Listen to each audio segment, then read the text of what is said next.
பொதுவாகவே எல்லாருக்கும் வந்து அம்மாவை தான் பிடிக்கும். ஆனால் எனக்கு வந்து எங்கள் அப்பாவை பிடிச்சது. எங்கள் அம்மா இருந்த காலத்தெல்லாம் சின்ன வயசுலேயே கல்யாணம் பண்ணிடுவாங்க. அதாவது பொம்மை கல்யாணம்னு அப்போ சொல்லுவாங்க. எங்கள் அம்மாவுக்கு 12வது வரை படிச்சுக்கிறாங்க. ஆனால் 17 வயசுலேயே கல்யாணம் பண்ணுறதுனால அவங்க வந்து எந்த வேலைக்கு போகல, வீட்டிலே இருக்காங்க. அவங்க வந்து பி குரூப் எடுத்தாங்க. அவங்களுக்கு நான் ஒரு நர்ஸ் வேலைக்கு போனோம் அப்படின்னு அவங்களுக்கும் அவங்க அம்மாவுக்கும் ஆசை.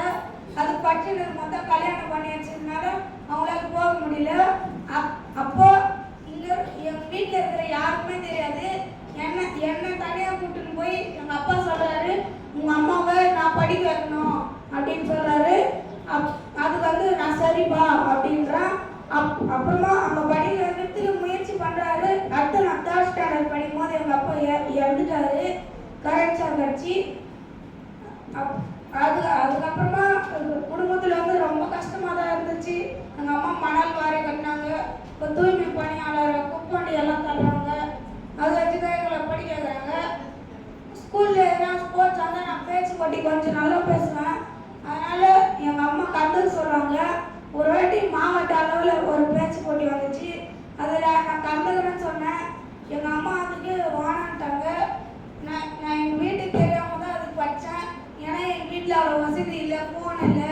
அதனால் எங்கள் அம்மா அதுக்கெல்லாம் நீ வானாடா அப்படின்ட்டாங்க. நான் எங்கள் வீட்டுக்கு தெரியாமல் தான் இங்கே வந்து அப்பாட்ட கேட்டேன், தினநாயிட்ட கேட்டேன். அப்பா பேச்சு போட்டி அம்பேத்கர் சொல்லிக்கிறாப்பா அப்படின்னு. அவர் ஃபர்ஸ்ட்ல ஒரு புக் எடுத்து கொடுத்தாரு. அடுத்து தலைப்பு சொல்லிக்கிறாங்கன்னு சொல்லிட்டு நான் ஒரு புக்கு சொன்னேன். அந்த புக்கு எனக்கு கொடுத்துட்டு கொஞ்ச நேரம் படி வச்சு நைட்டு இங்கே வந்து வாடா அப்படின்னாங்க. எனக்கு ஒன்றே புரியல. அடுத்து வீட்டில் போய் சாப்பிட்டு நைட்டில் வந்தேன். நைட்டில் வந்து ஃபர்ஸ்ட் எனக்கு வந்து எக்ஸ்பிளைன் பண்ணாரு. எக்ஸ்பிளைன் பண்ணதுக்கப்புறம் அது படிக்கும் போது எனக்கு வந்து ஈஸியாக மெமரி ஆச்சு. அடுத்து ஒரு 2 நாள் படித்தேன். அப்புறம் 31ஆம் தேதி வந்து அம்பேத்கர் பிறந்த நாளைக்கு பேச்சு போட்டி வந்துச்சு. அதில் கலந்துக்கினேன். அதில் ஜெயித்தேன். அப்புறமா அதில் சர்டிஃபிகேட்டும் வாங்கிட்டு வந்தேன். வாங்கிட்டு வந்து அம்மா கிட்ட காமிச்சா ஏதுரா இது அப்படின்னு அம்மா கேட்டாங்க. அது வந்து நான் போட்டியில் கலந்துக்கணுமா, உங்ககிட்ட சொல்லலை அப்படின்னேன்.